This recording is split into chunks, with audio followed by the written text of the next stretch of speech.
So let us start this session. First of all, I thank Consult Living for giving me an opportunity to show some little bit of knowledge what I have in yoga and share that knowledge with all of you. So on the occasion of International Yoga Day on 21st June, that is tomorrow Sunday, we're conducting the 2 webinars. So today we're going to talk more about the theory of yoga. So what is yoga, history of yoga, how it evolved, and so what are the types of yoga and etc. Whereas tomorrow we're going to do little practice of yoga asanas, pranayama, and meditation. So today we'll do one little meditation which takes around 5 to 7 minutes after the theory. So I hope you all are ready and excited to learn about ancient knowledge, that is yoga.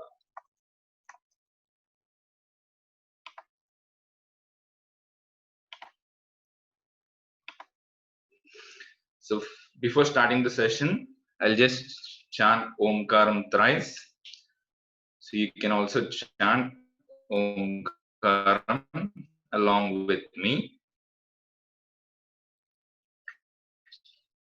Close your eyes, your back straight. Do not stoop your shoulders. Close your eyes. Inhale deeply. Chant Omkara.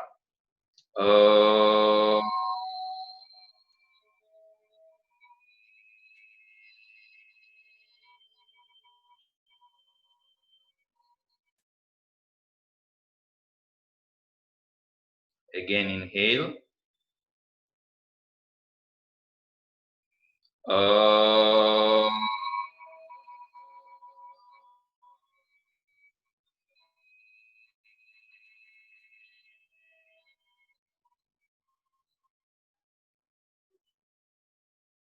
Inhale.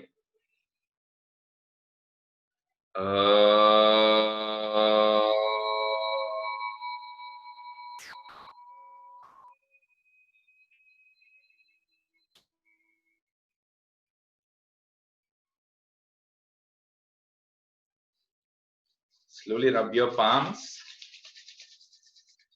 Place it on your face. Massage your eyes and face. Slowly look at your palms. Release your hands. Namaste. Very good evening to one and all.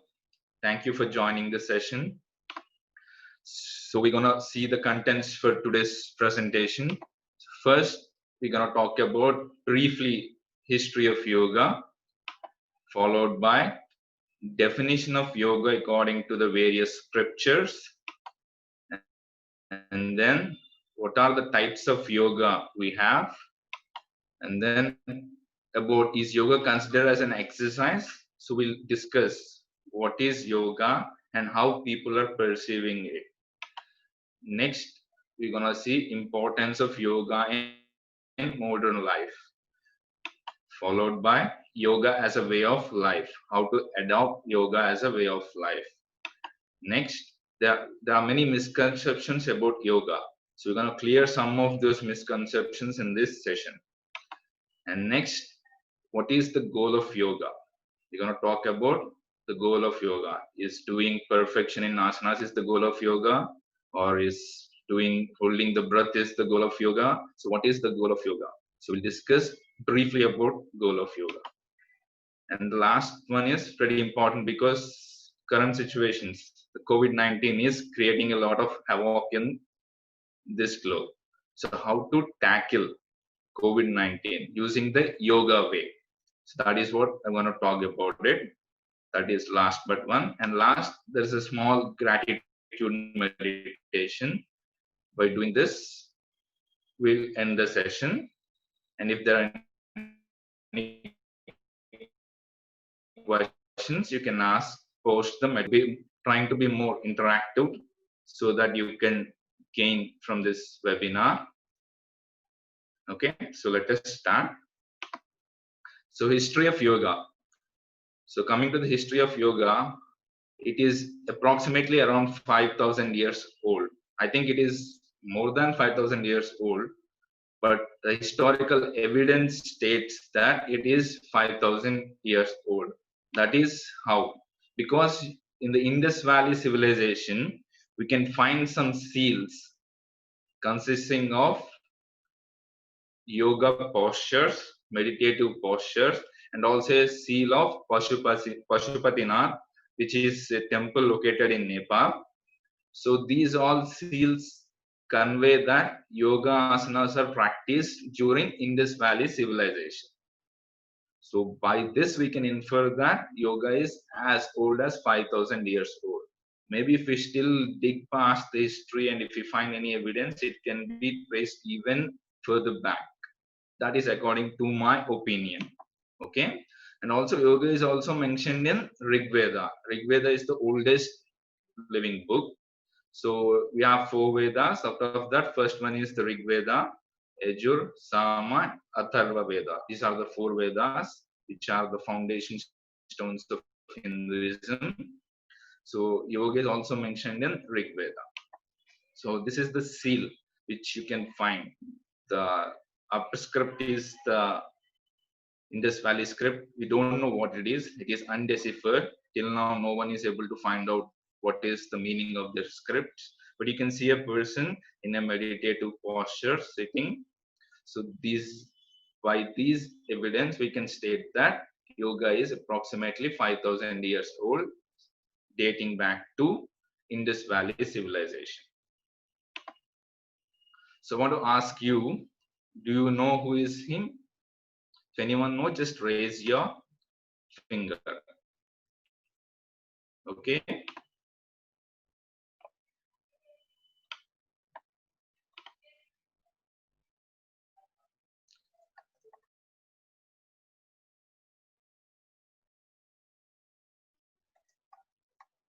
Second. Yeah. So can any one of you tell me who is he? You can unmute yourself and answer.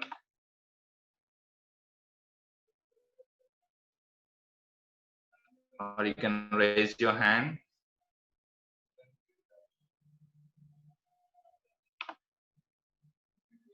No, is not Nataraj. One more try.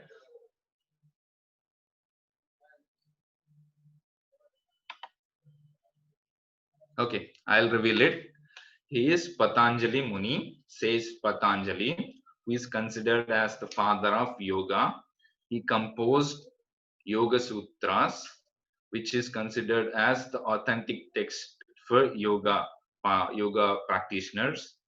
So we'll see what is yoga according to Patanjali Maharshi. So yoga is defined by says Patanjali. So Patanjali, I've already discussed that he has written Yoga Sutras. In that, the second sutra defines what is yoga. He defines yoga as yoga chitta vritti nirodha. That is, yoga is cessation of mental modifications in mind. So that is what Patanjali says. So yoga chitta vritti nirodha. So for this explanation of this one statement, it takes so much of time, like it takes almost more than a week if you want to elaborate. That much of information is given in this one sutra. So I'll just want to brief it up for you. So chitta is mind, vrittis are the mind modifications. Like we'll always think of either the past or about the future, anticipating about future or grieving about our past, or we'll daydream. So we do lot of things with mind. That is the nature of mind. But what Patanjali says is yoga means you need to seize the present moment and enjoy that moment. So that is what I want to say in a brief manner.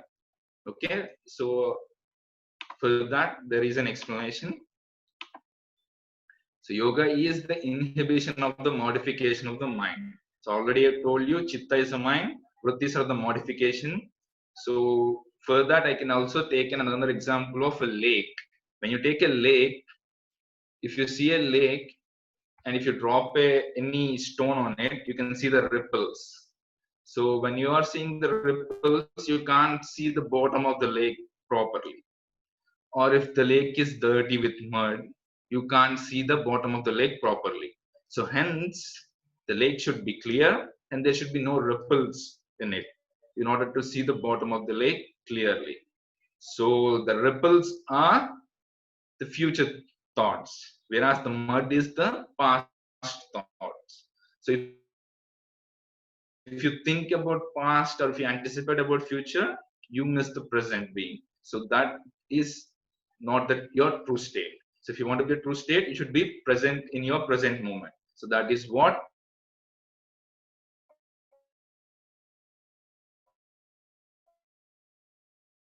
yoga is all about. And also there is another definition, another yoga is restraining the mind stuff from taking various forms. So the same thing again. So mind is defined as chitta, and also you can go deeper. You can divide the mind into three things: manas, buddhi, ahankara. Manas is the recording faculty which records all your thoughts and everything which you experienced in the past and relates it to your future things. Like if you have experienced a fear by seeing a dog, for example, and when you're walking on the road, you may feel that the dog might come and bite you. So that is how it relates. Whereas ahankara is the ego thing, where you are identifying that, oh, the dog might bite me. That is the identification. So buddhi is intellect. You might see that, okay, that dog may not bite me because it is wagging its tail. So it is close, it is friendly. Using your intellect, you might think that is mine. So by not inhibiting but cessation of these thoughts, you will experience yoga. That is what Patanjali Maharshi says in his Yoga Sutra 1.2. That is first chapter, second shloka. I hope this is clear. If you have any doubts, you can ask me because this is very, very important subject. If you have any doubts, you can ask me.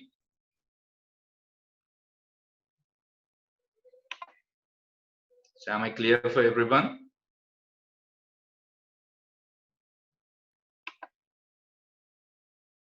So yeah, next definition of yoga according to Bhagavad Gita. Bhagavad Gita consists of 18 chapters and it talks about different kinds of yoga. So out of them, I want to talk briefly about two definitions which we can use in our day-to-day lives. First one is Samatvam Yoga Uchyate. That is, equanimity is yoga. So whatever you do, you should be stable. That is what Bhagavad Gita says about yoga. In second chapter, 48 verse, you can find this. So that is the ultimate objective of yoga. You should be stable, irrespective of pleasures, irrespective of pain. If you get a good thing, like if you get a good job, you might be cloud nine, jumping out of joy and everything. And if you lose your job, you might be depressed, sorrow, feeling sad. So you should not be doing those things according to Bhagavad Gita. You should be stable. You should not be too much of emotional. That is what it states. Next one is yoga karmasu kausalam. So what is yoga according to this is yoga is that is yoga. You do anything, that is yoga. You study, that is yoga. You watch television, that is yoga. You play any game, that is yoga. But how you should do all these things? Skillfully. How skill comes? By concentrating your body and your mind. When both your body and mind are synchronized, At that time only you can perform well any task.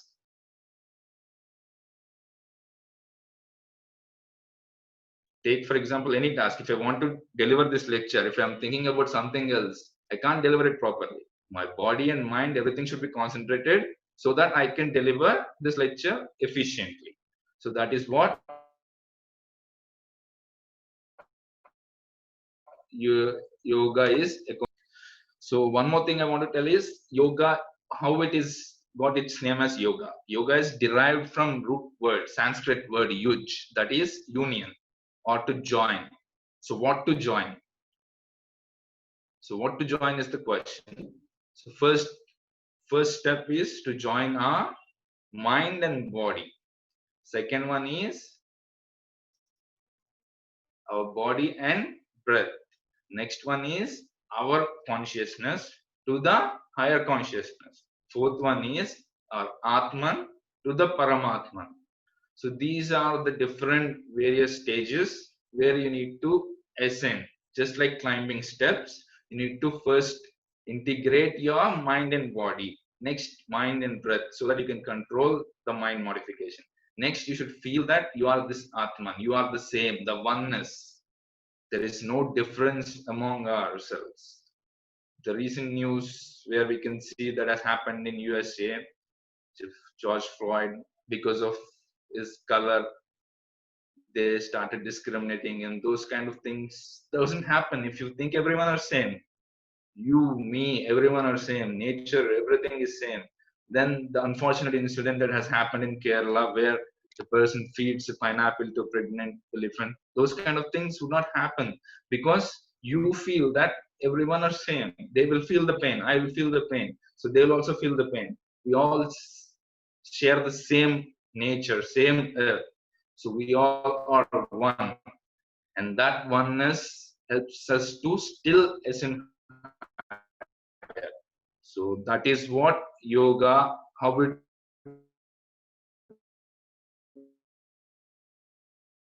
derived its name. One is Raja Yoga. It's also called Ashtanga Yoga. Ashtanga Yoga was written by Patanjali Maharshi, so which we have discussed earlier. Next is Bhakti Yoga.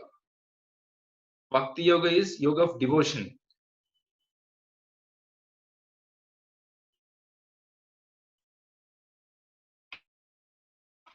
Next is Karma Yoga. Karma Yoga is yoga of action, is yoga of knowledge. Using the intellect and discriminating, you will reach the higher states. So first we're going to discuss about Ashtanga Yoga. Ashtanga Yoga is also called as Raja Yoga. Here it is called psychic control. So for following the Ashtanga Yoga, Ashta means 8. Anga means it has 8 limbs. The 8 limbs are followed.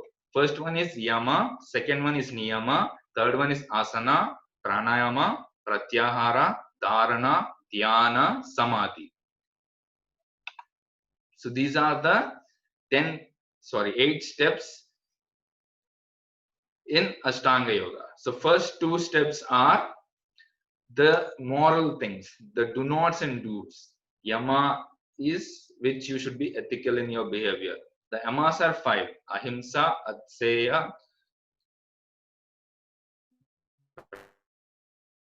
brahmacharya, aparigraha, that is non-possessiveness. First one is ahimsa, means that doesn't think about not eating non-veg.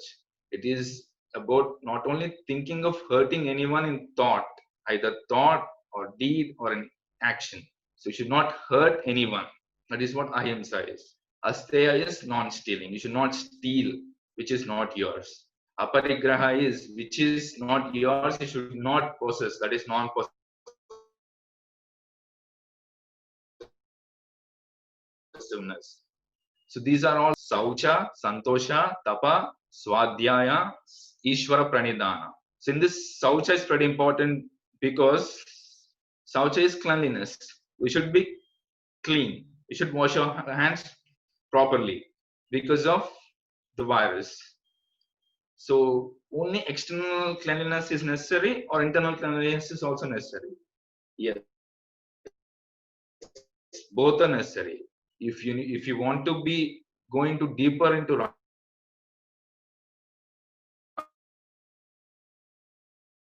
Yoga, your mind should also be good thoughts by sending positive vibrations. So by doing all these things, you will be preparing for meditation. So these two steps are very vital and very important steps. For example, I just want to tell you in Yama, there is Satya, that is, you should speak truth. So just by speaking truth, Satya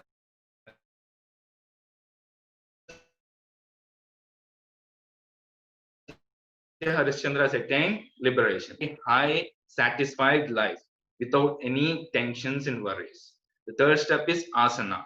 Asana in the Raja Yoga, it doesn't describe deeply anything about asana, but what he says is stiram sukham asanam. That is, which is the posture which is stable, balanced is called asanam. So that can be, you can be sitting in chair, or you can sit in Padmasana, or you can do in many asanas like Sukhasana, Padmasana, or whatever it is, but you should be stable and you should feel comfortable. Those are the two important things. And next is Pranayama. Prana is psychic breath. Yama means to control.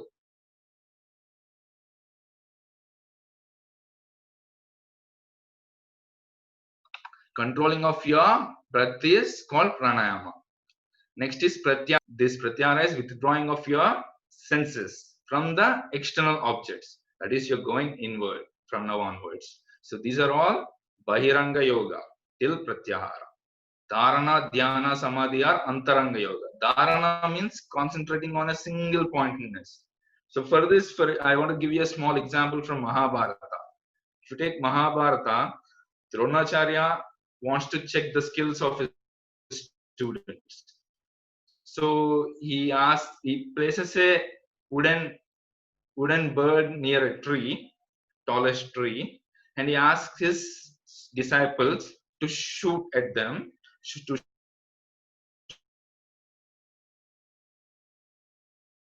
shoot at the bird by asking them to describe what they're seeing. Do not, all the four of the participants do not answer the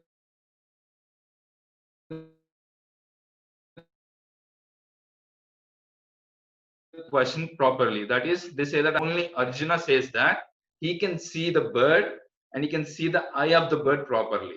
So that is what dharana means. Dharana means one pointedness. The one pointedness is called dharana. Dhyana is the ripening of dharana leads to dhyana. That is where you will be contemplating on the single object. After dhyana, samadhi is super consciousness. You will merge into that object. That is called samadhi. So if you have any doubts, you can ask me. I hope I'm clear with Ashtanga Yoga. Do you have any doubts in it? Shall I move forward? I need reply from you so that I can tell you better. Because if you have any doubts and if you're struck, it doesn't matter, right? Listening to this webinar. So I hope I am clear to everyone.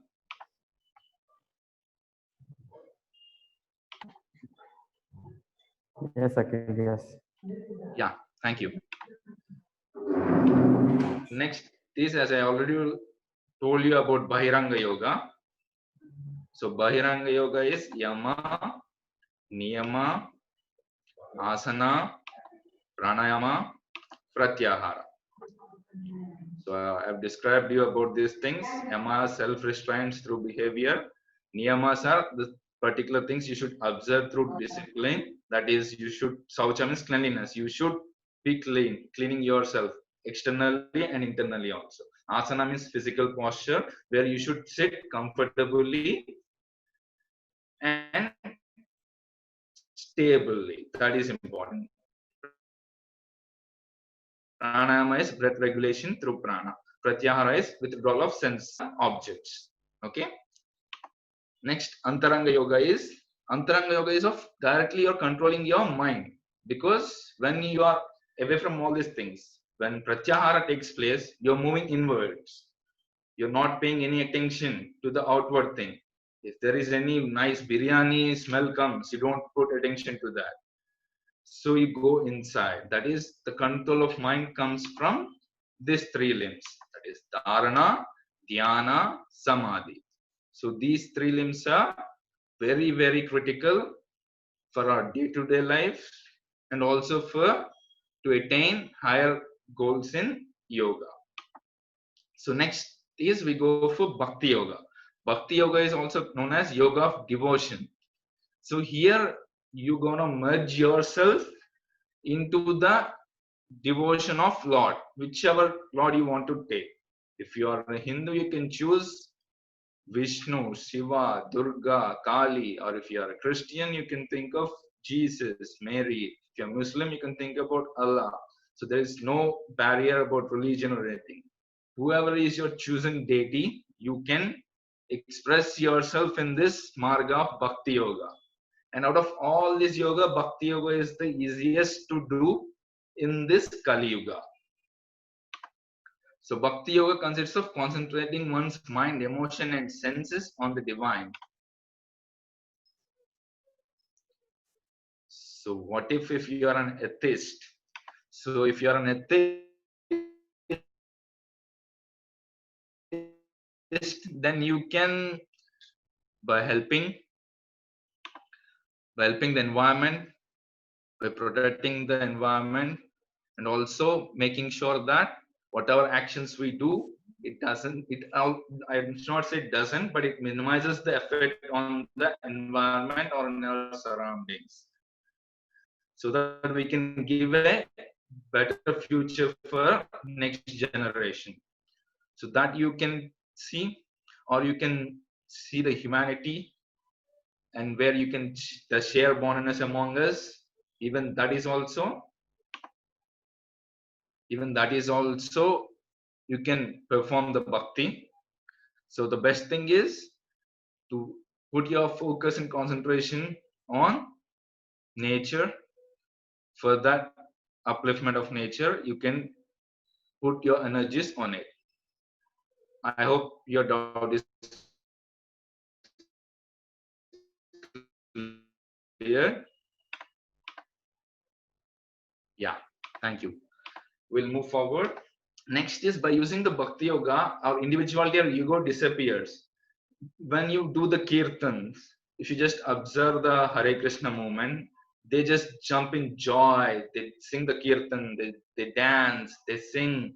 They just get immersed so much into that song that they forget everything, the external thing. And they forget everything, that I-ness also they forget. So that is how the Bhakti Yoga helps in reaching to the higher states. There are two types of bhaktis. One is Saguna Bhakti, which is the form. You have form. The God has a form. Second is Nirguna Bhakti. That is formless God. The formless God is what Muslims who pray for. Whereas in Hinduism, both there are Saguna, Nirguna. But for the mind, if you directly take it to Nirguna Bhakti, it doesn't stay. Our mind is chanchala. It moves. So it needs an object to make it stabilized. Hence, we are more doing the Saguna Bhakti. So some of the famous Bhakti Yogas are Annamaya, Bhaktaramadasu, Saint Kabir Das. Saint Kabir Das is a Nirguna Bhakti Yogi. Saint Tukaram, Mirabai. So there are n number of people. So I'm just quoting few of them. This is Chaitanya Mahaprabhu when he is experiencing the intense bhakti and merging himself with Lord Sri Krishna. So next part is Karma Yoga. So how Karma Yoga is important for us. Karma Yoga is the yoga of doing action or work. So, but you should be very careful in this.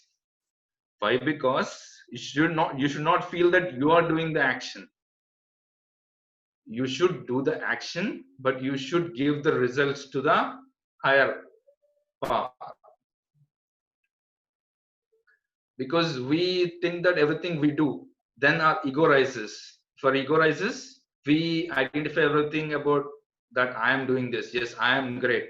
So I am great. He's the lower one. He don't know anything. Like that, we compare. When you make the comparison and when you feel higher of yourself, that is where the down step starts.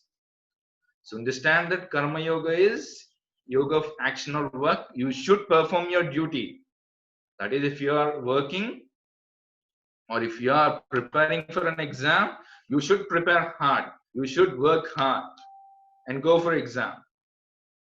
And but you should not feel that okay, this is I got first rank because I did well. I scored well or I studied well. No, your teachers helped you. Your friends helped you. So there are many people who helped you to achieve that. So karma yoga is the path of dedicated work, renouncing the results of our action as a spiritual offering rather than holding the results for ourselves. So here the important thing is karma yoga is a path of unselfish action, because many persons do action but they feel something out of it. I am doing today annadana, so I will get more punya. That is not karma yoga. You are expecting something in return, so that will not go under karma yoga. You should be unselfish in your action. That is volunteering for, like, for tutoring kids or working for animal rights. So those are the things where you do the unselfish action that goes under karma yoga. So yeah, so unselfish action is called karma yoga. So what about Osama bin Laden? He also is karma yoga. He is doing karma yoga. He has done karma yoga. He has done unselfish action. He promoted terrorism. Does it come under karma yoga? Absolutely no.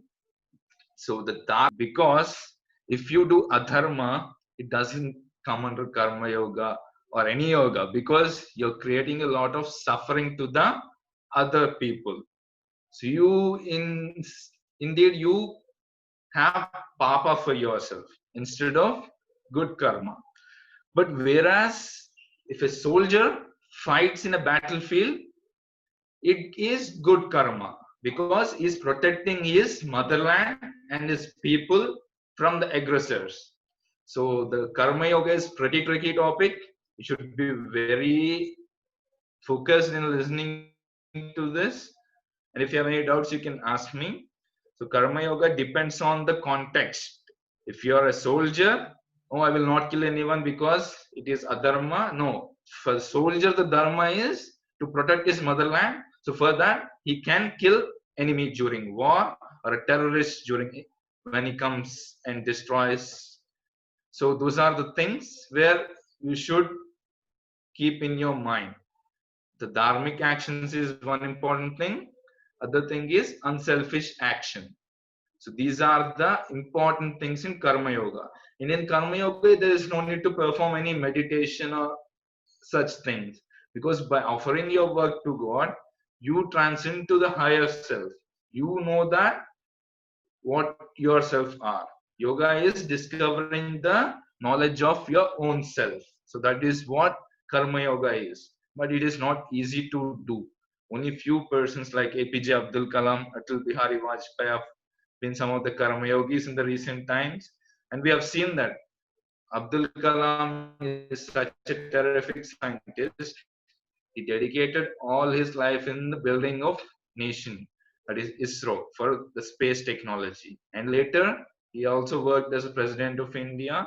And at his last moments also, he performed what he likes most, that is sharing his knowledge to the students. So those kind of people are real karma yogis. So we need to aspire to become, or at least do some of our actions unselfish, so that we can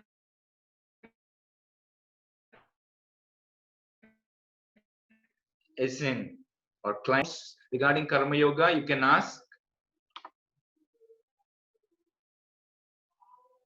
Can I move forward?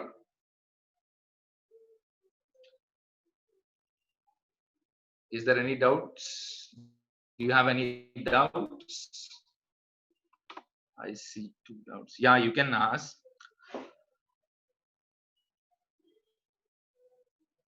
Yeah, Shafa, listen, you can ask. You can unmute yourself and you can ask, or you can type here.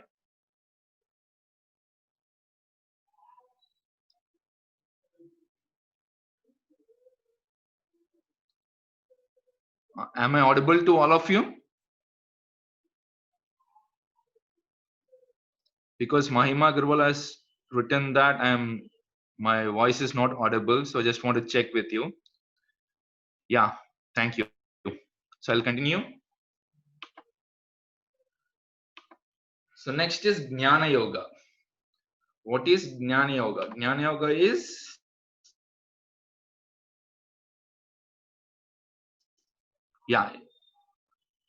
Mahima Agrawal, it is audible now, right? Yeah, thank you. So Jnana Yoga is the yoga of knowledge. It is not about the intellectual sense, but the knowledge of higher being, that is Brahman, or the higher power, or the energy that is which created the universe. And by uniting our Atman with the higher power, we realize that leads to Jnana Yoga. So how you can experience Jnana Yoga is through experiencing knowledge of self.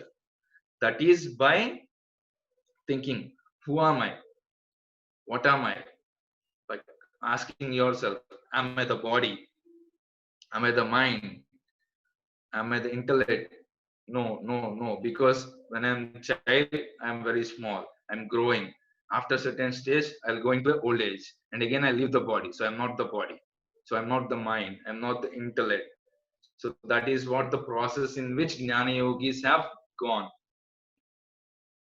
Neti, neti, neti. That is, so Upanishads are the Vedangas, the end parts of Vedas, where you will find n number of examples like this. And also you can find some of the statements in Upanishads like Aham Brahmasmi, I am the Brahman, Tattvam Asi. Those are all the realized seers or saints who proclaim this Brahma Vakyas or Mahavakyas. So some of the Jnana Yogis are Ramana Maharshi, Adi Shankaracharya, etc. If you read Who Am I by Ramana Maharshi, that is such a wonderful book where he asks you to go deeper, deeper, deeper. Who are you? Go into yourself. Self. What is your self? You are that self. You are not this body-mind complex. So go to the root cause of it so that all the suffering ceases. So when you find that what is the root cause, then you will not have any suffering. That is what Jnana Yoga teaches you.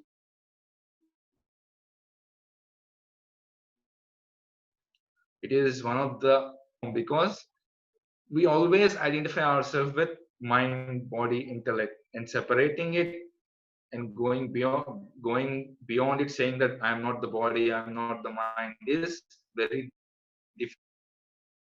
difficult for most of us. So that is why very few of the Jnana Yogis are there. But Jnana Yogi doesn't mean knowledge about materialistic things. Don't get confused that Jnana means knowledge. So if I have more knowledge, I'll be Jnana Yogi. No, that is not here. The material knowledge will not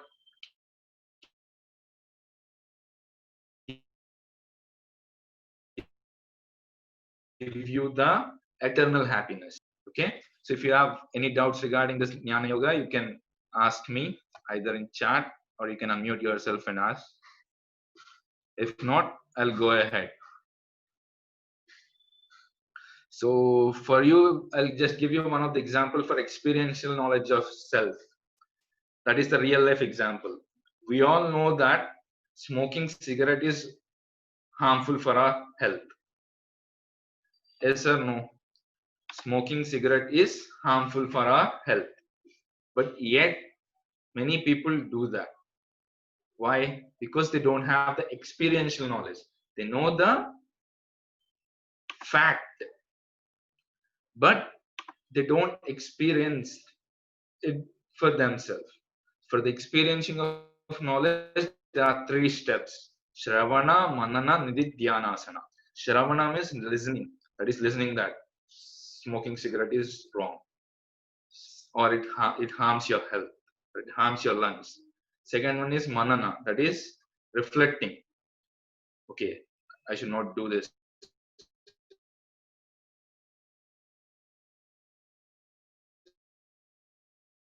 Or by looking at someone who is suffering, that is reflecting. Third one is Nididhyanasana. That is on meditating on the fact that, okay, this is not good because I have listened to it, I have seen people suffering from it. So in that meditation, he experiences that, yeah, it is wrong. So once he experiences, then he'll leave it on its own. There is no need of any drugs or no need of any rehabilitation centers also. So that is what Jnana Yoga means. That is what experiential knowledge means. Because until you experience, you don't know about it. There's a joke also in Son of Satyamurthy movie where you see in that movie Rajendra Prasad say that Adera Jnanam ante, where no one, when you explain to others, no one get it, but you know it on yourself own.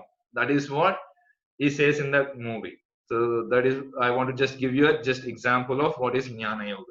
I hope I'm clear with this Jnana Yoga topic. Shall I move forward, or do you have any doubts? I'm moving forward. So what is the, okay, I got it. Yeah. So all the 4 streams of yoga leads to moksha, that is liberation. Karma yoga, through work you go. Bhakti yoga, through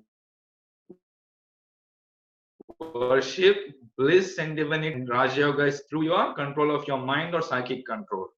So all the 4 yogas leads to one destination, that is liberation. So why there are different types of yoga? Instead, it could have only one yoga, that you could have some doubt. But each and every one of us are unique. Yes or no? So each and every one, I'll just come back to you on Sri Krishna after explaining this slide. Okay. So each and every one of you are unique. Everyone has their own temperament. So if you ask everyone to go do Raja Yoga, 90% will fail. If you ask them to go and do only Karma Yoga to achieve the liberation, they can't, because of the previous samskaras, they may not be going into the doing the Karma Yoga. Whereas if you ask everyone to go to the Jnana Yoga, that is through philosophy achieve the liberation, means what about the people who are working in like peasants, who are farmers, who are uneducated? Why should we deprive them of the liberation? So everyone should have an equal chance to attain the liberation. So hence we have these different kind of yogas. The paths might be different, but the destination is the same. That is to attain the liberation. Now coming back to the question which Vamsi has asked, how to control the mind is, the first thing is you should follow yamas and niyamas, and then you should be truthful to yourself. Followed by you should start doing pranayama first, because there is a subtle link between the prana and the mind. If you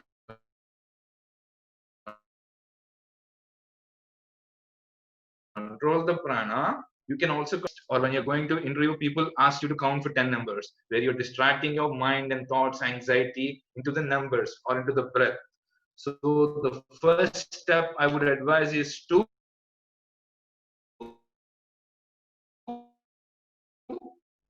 go for and holding the breath or anything. You inhale and exhale and observe your breath. That is the first step. And then slowly try to go inhale and exhale for longer time. For example, 1:2 ratio. Inhale for 5 counts, exhale for 10 counts. Like that, if you go slowly, by constant practice. In Patanjali Yoga Sutras, there is one Yoga Sutra called Abhyasa Vairagyam Tan Nirodha. That is, by Abhyasa means practice, constant practice. Vairagya means dispassion. Doesn't mean leaving everything and going to Himalayas, but Vairagya means leaving every other thing, the past or future worries or past sadness, leaving every other thing and focusing only on what is the task that you have in your hand. That is what will lead you to the higher steps in yoga, and also it helps you in fixing your mind in one pointedness where you can reach the dharana. So I hope Vamsi, I'm clear on on your question, because the mind's nature is, you should, by doing the pranayama slowly and gently, you should not rush, because it will have a negative effects. Thoughts are natural, you should not suppress. Instead, you should try to observe your thoughts first, later slowly and gently thoughts, the duration of thoughts reduces, and then you try to manifest positive thoughts, and then the thoughts also reduces slowly. Yeah, Nikhil, you asked how hard is it is to achieve or practice Antaranga Yoga. So Antaranga Yoga is pretty hard for newbies. That is why you should start perfecting the Bahiranga Yoga. So we can then only we can get into the Dharana Dhyana Samadhi. I'll just get you one example. Yeah, Yamas, if you take ahimsa, you start hurting animals, or if you start hurting other people, then if you sit for meditation, you'll only get those thoughts. That is very disturbing and distressing. So you can't progress if you can't progress further, because you did not practice the first steps properly. So hence, when you practice yama niyamas properly, followed by asana doesn't mean doing headstand, sirsasana or anything. Sitting properly, sukha asana. So that is what stiram sukham asanam what says Patanjali Maharshi. So if you do all the Bahiranga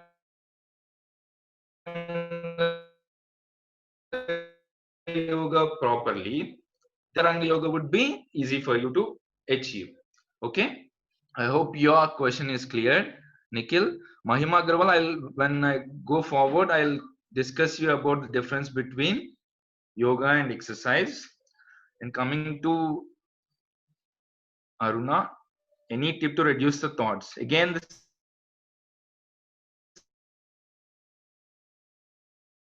same thing. Our mind use the thoughts instantaneously. So for you to reduce the thoughts, the first step is you should focus your thoughts, focus your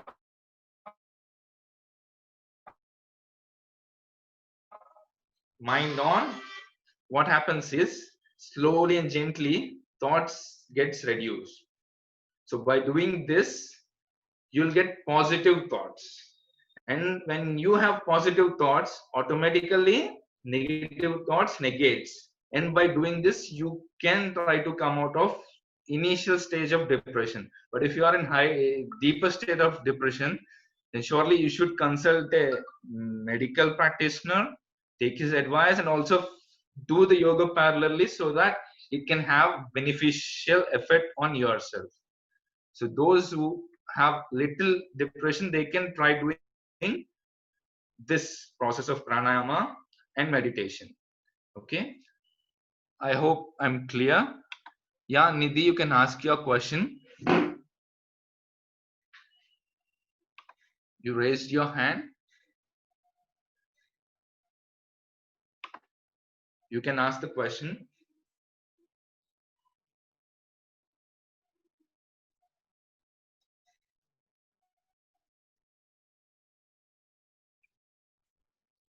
Nidhi, do you have any question? Can I move forward?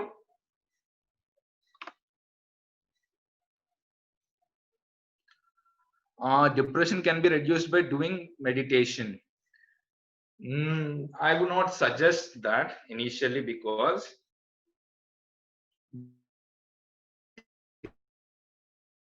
give me 1 second. Give me 1 second. I'll come back.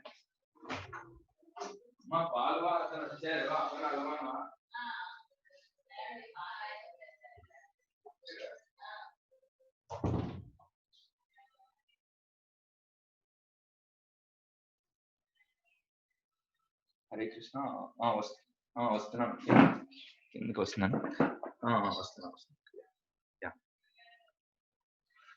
sorry for the disturbance. I got a call, so someone is waiting at the outside, so I informed it to my parents. I'll go into it. Depression can be reduced by doing meditation. I would not suggest meditation to the person who are experiencing depression, because when you sit for meditation, what you get is again the depressed thoughts or the anxiety thoughts, so it will add up to your depression or anxiety. So it is not advisable to do meditation when you are depressed. Even if you are depressed for a short moment of time also, it is advised not to do meditation. Instead, you can sit, just observe your breath, so that you can be in no thought state. It is better than going into the meditation and thinking about only the negative stuff. It will lead to severe depression. So I'll not advise who are suffering from depression to practice meditation. That is wrong because they just tell, because they need to tell something answer, right? Because I'm telling you from the scientific point of view and also yogic point of view, where if you do meditation when you are depressed, surely you can't concentrate on the object of your meditation. Instead, the negative thoughts arises, and just like whirlpool, it entangles all the negative thoughts. Why I'm like this? Why it happened only to me? Why all are happy? I am suffering. Why only to me? Like that, you think, and you feel worthless. So hence, by doing this, yeah, it applies to anxiety also, but for anxiety persons, they can do meditation initially, because anxiety is just the irrational fears, whereas depression is someone who is already in the depressed state. They can't find pleasure in anything. So it is not advisable for the person suffering with depression to do meditation. Whereas for the anxiety, it depends. If it is initial stage, you can do meditation. But if it is generalized anxiety, then I would advise it not to do the meditation. They should consult a medical practitioner, take the medication, or go for psychotherapy or those sessions. Along with that, practice pranayama and yogasanas, which improves the treatment efficiency, and you can get out of it quickly. That is what my suggestion regarding anxiety and depression is. So difference between yoga and meditation, there is no difference between yoga and meditation. Meditation is part of yoga, but unfortunately what people think is yoga is just yoga asanas, whereas yoga is combination of all, including yamas and niyamas. That is why I briefly explained you the 8 steps of yoga. So Nidhi, I hope I'm clear. So difference between yoga and meditation is part of yoga. So there's no difference. So in order to be a yogi, you should do meditation.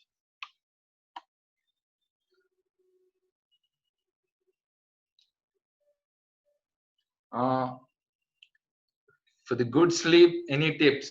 So I'll just give you the general tips is, you should eat quickly so that you'll have enough room for digestion.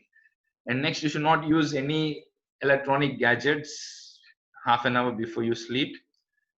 Third, before sleeping, you can try Yoga Nidra, that is a guided meditation process where it relaxes each and every body part, and which induces also good sleep. So I suggest you to try Yoga Nidra. I'll send you some of the links in the internet where you can practice before you sleep. But the first three things are mandatory. You should be away from the electronic gadgets so that the light which emits from the electronic gadgets will have an effect on melatonin, which is the thing which regulates your sleep cycles. So that is why you should be careful on using the electronic gadgets before you sleep. And next is you should have light food, and also as early as possible so that it doesn't intervene with your sleep. Main difference between yoga and exercise. Again, yoga is a holistic step where you have all. That is, your physical body is working, your mental body is working. Whereas physical exercise is only your physical body is working. You're not seizing your thoughts, or you're not is thinking. While exercising also you can think, I'm going for a jog, I'm thinking about something, or what is there for my breakfast, or what is there for my lunch. Yesterday I had a terrible day. Like that you can think. Whereas in yoga, if you do like that, then that is also exercise only. It is not called yoga. In yoga, you should think of yourself, that is merging your body with your mind. All your senses and everything should be focused on whichever posture you're doing, or pranayama, or meditation on the object of meditation. I hope I'm clear. We'll just move forward. But one more question. Yes, people prefer more to exercise. It is because more people are doing it. That's it. Why? Because means it is easy to do it. If you ask how many people go to IITs, few people. Remaining all go to normal engineering colleges, right? Because IITs are top most premier colleges in India. It is hard to go. Whereas engineering remaining colleges also engineering colleges. They will also give you the same subject and knowledge. So the benefits of exercise is also immense. I'll not say for you to stop doing exercises. Exercise is also important, but in exercise you only do physical exercises. You will not have anything for your mind. Whereas in yoga you'll have both physical workout and mental workout. That is your giving workout to your mind. I hope I'm clear. So now the topic is yoga considered as an exercise? So for me, the answer is both yes and no. Because in yoga, we have Hatha Yoga, which is more focusing on yoga asanas. So hence it is yes. Whereas other part is, it is not only asana, hence it is no. So Hatha Yoga consists of asana, pranayama, bandhas and mudras. So Hatha Yoga is initial step. Where I want to tell you is, it is bottom up approach, where you first strengthen your body through asanas and mind through pranayama. Bandhas and mudras are locks and different mudras where this is called chin mudra. So different mudras where it helps you to stay stable. So it is bottom up approach. First you are strengthening your body, next mind, and you are reaching the higher state. Whereas Patanjali Raja Yoga is top down approach. You are strengthening your mind, and by strengthening the mind you can do anything, because mind is your best friend and mind is your greatest enemy also. If you can control your mind, you can conquer anything. The time is, it's up to you. You can do 15 minutes of asanas, 15 minutes of pranayama, 15 minutes of meditation, or you can do half an hour of asana, 15 minutes of pranayama, 15 minutes of meditation. So it depends on individuals and their specific needs also. If you want to achieve the liberation, then you should do it continuously. So that is what I'm saying is, yoga is not, don't just consider yoga as exercise or meditation. Start doing yoga as Yoga karmasu kauchalam. That is yoga skill in action. Be a yogi 24/7. Whatever you're doing, if you're listening to this webinar, listen it attentively with all your energies focused only on listening to the webinar, not focusing on your phone or not listening any noises.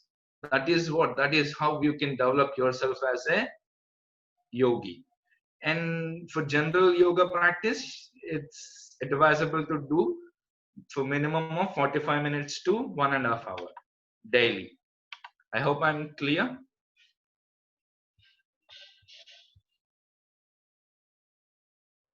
Yes. One more question. Yeah. So yeah, yoga is not just asanas. We should not limit to asanas. It's a philosophy. It's a way of life. As I told you earlier, you should do everything as a yogi so that you can improve your efficiency. If you're a student, you could score well. If you are a working professional, you can do much better in your work. And also you can improve your efficiency and you can spend rest of your time with your loved ones so that it enhances the relationships. So in this way, yoga is a way of life and a philosophy, not just asana. And also yoga doesn't mean, like, there are many kind of new yogas that are coming these days: power yoga, peer yoga, dog yoga, hot yoga, etc. I don't think those are genuine ones. Those are just for variety. Our mind needs variety, right? Hence, they're going for those things. Hence, yoga is not just for burning calories or toning muscles. It's a total mind-body workout. That is what I told you earlier also. So it helps in strengthening, stretching your body and your mind with deep breathing, meditation, and also relaxation. One of the most important part is relaxation. In physical exercises, relaxation is not given that importance, whereas in yoga, relaxation is must. That is why after doing the asanas, you should be doing shavasana. So that is also one of the important steps. Any relation between yoga and corona, I'll discuss it later. Anything or object, you cannot do on anything, Vamsi Krishna. The focus should be on one object. If you are if you believe in God, if you think you like Krishna, you can take his image or you can see his image and meditate on him first. That is the first step. You can't directly go to the formless state at a first, at a drastic step, because it leads you nowhere and you go to sleep for sure. And I can say it with my experiential knowledge, I'm saying it, because I thought I can directly buy object, I can do without object. I used to go and perform meditation, but all I end up is going into sleep. Whereas once you have an object, after you do constant practice, at one point of time, the object disappears and you merge yourself into the infinite bliss. So I advise you to start with an object, slowly and gently. You will experience that infinite bliss for sure. But the mantra is Abhyasa Vairagyam Tan Nirodha. Constant practice leads to that blissful state.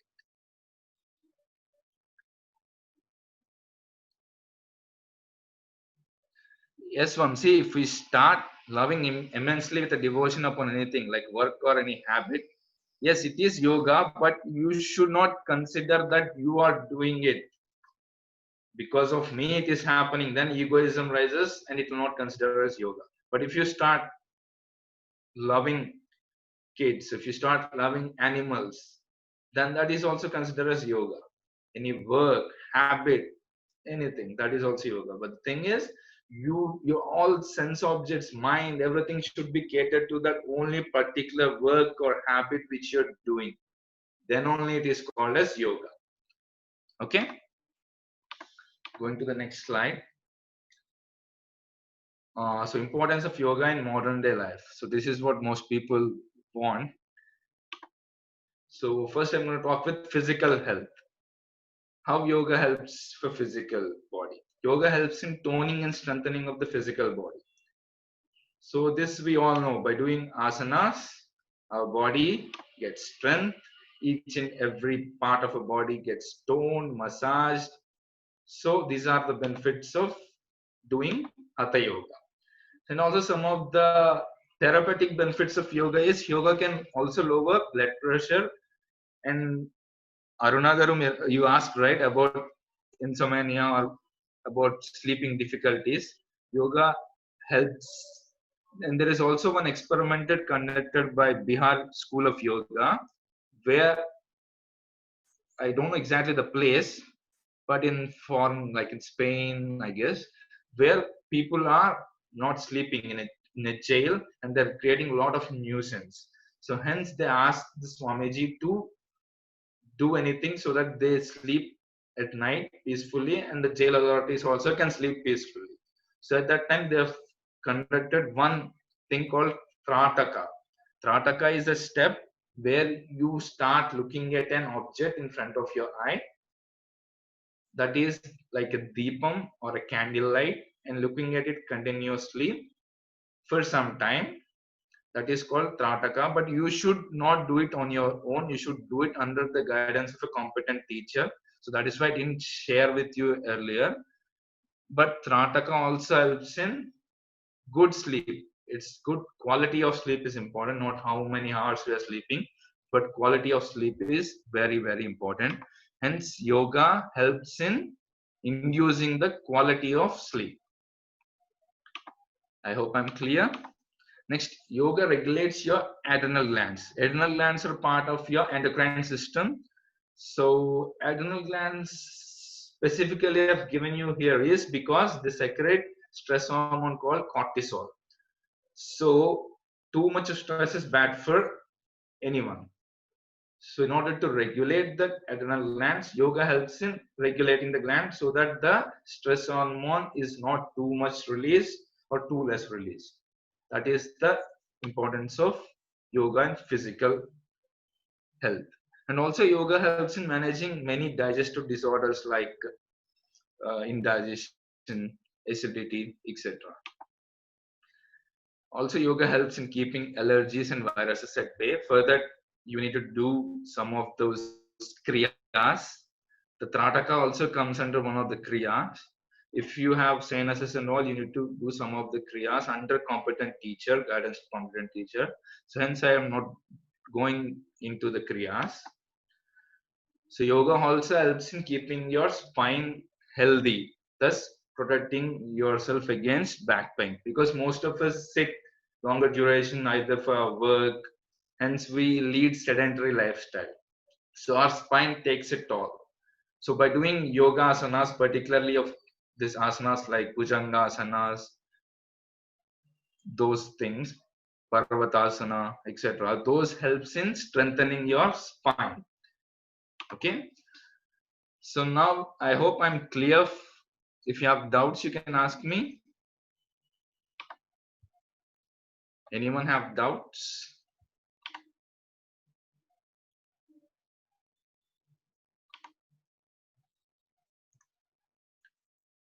Okay. So yoga in modern life. Next we're going to see is psychological benefits. The first one is yoga helps in calming the turbulent mind. That is what we discussed. Yoga chitta vritti nirodha. Yoga calms the turbulent mind. So if your mind is stable, you can do anything. Yoga makes you resilient to stress. Everyone experiences stress. Stress is important for us to perform optimally. Whereas if stress overpowers you, then you get many elements, like including cancer. Stress plays an important role, even in cancer also. So all the anxiety, depression, etc., all starts from stress. The chronic stress leads to many health disorders. So in order to protect ourselves from those health disorders, yoga helps us. And also yoga helps for people suffering with anxiety disorders such as generalized anxiety disorder. Why? Because yoga makes you to live yourself at the present moment. Whereas anxiety disorders is they think about future. Something is going to happen to me, or I'm going to get fired. I'm going to get I'm going to get very less marks, even though I'm working hard. They have irrational fears. They have rational fear, that is not anxiety, that is good only. Whereas irrational fears are not good because they lead you to going to deeper status of anxieties. So if you are suffering with anxiety, if you practice yoga, it helps you in reducing the anxieties. But if you are suffering from far more anxiety, like phobias, then you need to consult medical practitioners. Yoga also helps in improving emotional quotient. This is also pretty important in present day scenario because the relations are taking a toll. Either husband and wife or in a family, because of nuclear families, there's lot of disturbances in relationships. If you are emotionally stable, if you are caring, understanding, listening, then it enhances your relationship, either at work or at family or at anywhere. So hence yoga also helps you in improving your emotional stability. Yoga improves self-confidence and self-esteem. That is what most of us are lacking in India. Indians have technical knowledge, they have every good thing, they know everything, but when they want to express, when the time arises to unleash their potential, they fail. That is because they have self-doubt. Can I do it?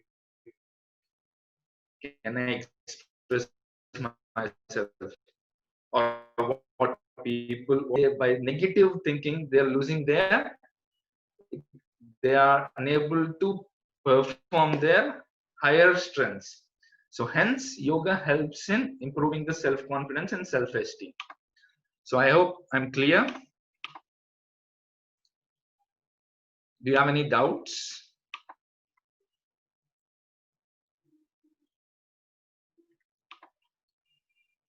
Anyone?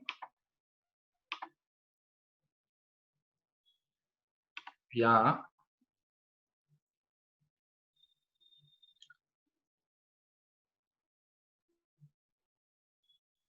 Those who raise hands, they can unmute themselves and they can speak if they want.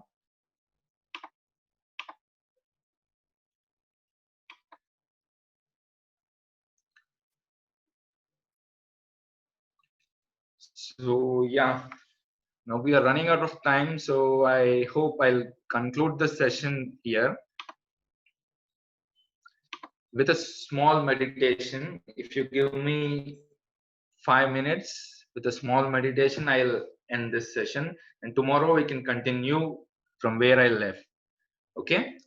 So I want every one of you to sit straight with your back erect. Today we're going to do is gratitude meditation. Close your eyes. Focus on your inhalation and exhalation for some time.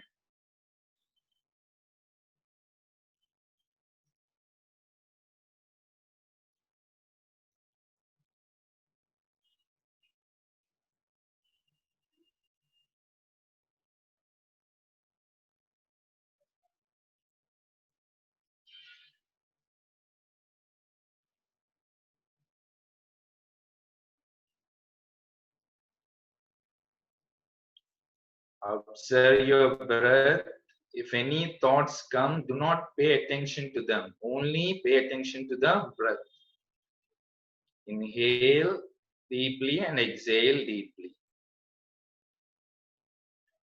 Now try to focus on the center of your heart.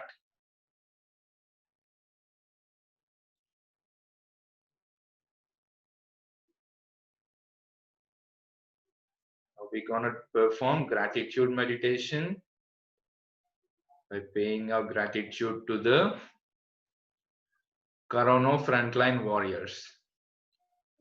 That is, imagine doctors, nurses, sanitation workers, policemen who work night and day for us, for our country, for our people, not only for our people, around the globe. Thank them from your bottom of your heart. for their tireless, selfless service, for their karma yoga.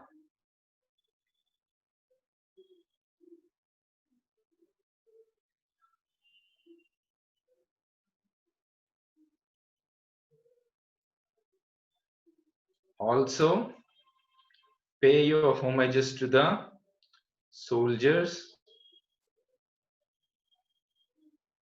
who protect our motherland from enemies.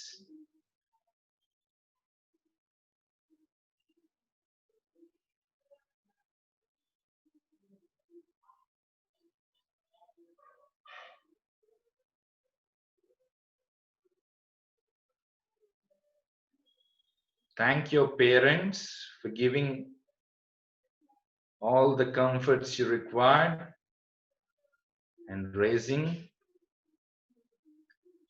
you as a human being. So pay your respects and thank them by imagining them in your heart.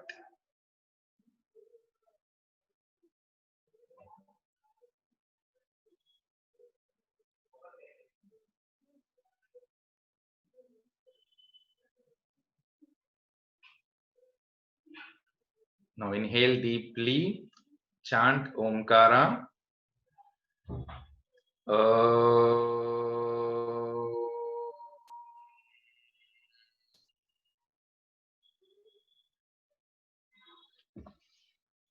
I'll tell concluding prayer. You can repeat after me.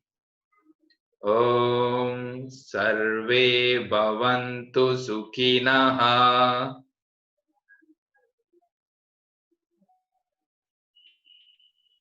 Sarve Santu Niramayaha. Sarve Bhadrani Pashyantu. Ma kaschid dukkha bhag bhave.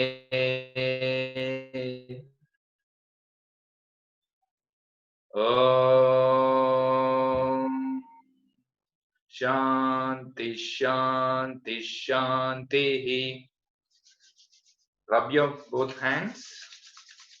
Place your hands on your face. Massage your face and eyes. Slowly and gently open your eyes. Look at your hands. Release your hands. Relax. Because of paucity of time, I've just done you a brief meditation. Tomorrow we can do another meditation. I hope tomorrow also you will join. And you can also continue the session from here, yoga as a way of life. You can also practice some of the yoga meditation and ask doubts for tomorrow's session. We'll practice a meditation, pranayama, and little asanas. I hope you had a wonderful session. Thank you for joining and tuning to the session. I wish you all the best. Good night. And also thank Consult Living for giving me an opportunity to showcase my little knowledge about yoga. Sorry for extending the time because of the doubts and all. We crossed our time limit.